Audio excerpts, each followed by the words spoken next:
Hello, welcome to TechSharmit. In this session, we will cover the further variable from the retrieve job attribute command. So for that, I'm taking the program in edit mode, and here we have declared three variable YEAROFS, ACGDE or SWS. To know about their data type and length, we will firstly take the RTVJOBA command in prompt mode. So just simply write RTVJOBA, then press F4. So once you press F4, you will reach to this screen, and here these variable we have already covered in the previous session. So I'm doing page down, and we are going to discuss about these three variable, which is offset, accounting code, and SWS. So for that, what you need to do, you have to press F1 on one variable, and once you take F1, it will show you this information where it is mentioned specify the name of CL variable that receives the year offset for the current job. So basically it will give the year offset of the job.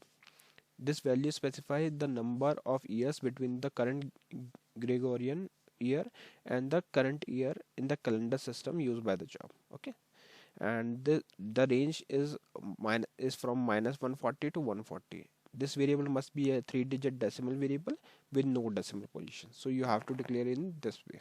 So basically it will return the year offset. Now another one is the ACGDE. Press F1.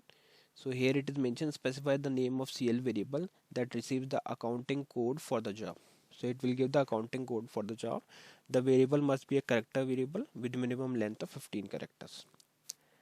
Third one is SWS. So I'm pressing F1. Here it is specifies the name of the CL variable that receives the value of the 8 job switches used by the job.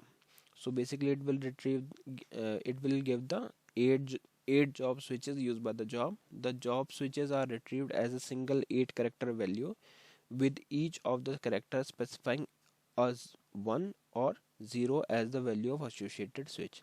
So basically it will print the value as 1 or 0, 8 character value, where it will indicate the associated switch.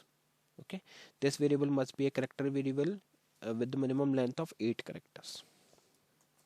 So we have got the information for these three variable, from where one is in decimal, rest two is in characters. So now it's time to declare the variable accordingly. So here on line number 10 you can see that first variable we have declared is decimal of length 30, second is character, third is character of length 15 and 8.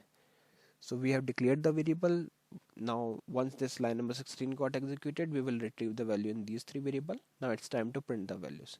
So to print the values, you can use this command sndpgm-msg, then press F4. So once you press F4, you will reach to this screen where it is mentioned %char and %yearofs. Okay, so why we are converting it to character? Because sndpgm-msg did not take any variable in decimal form. It only accepts the character value. So for that reason we have to pass this value as a character. So for converting the value as character, we will use the %char built-in function. So once this line got executed, it will print the year offset.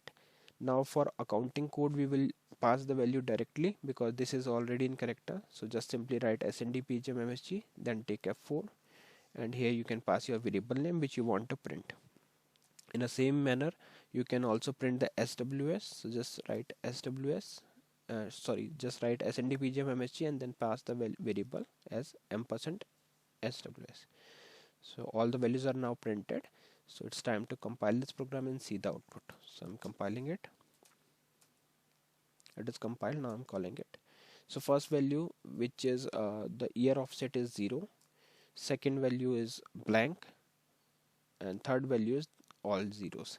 So this is how we can utilize these three value, where we got the year of offset as 0 and accounting code as blank and job switches as all zeros.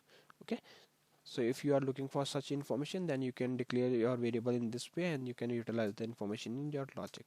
So I hope it is clear to all of you, and that's all for this session. In the upcoming session we will learn few more things. So thank you for watching TechSharmit.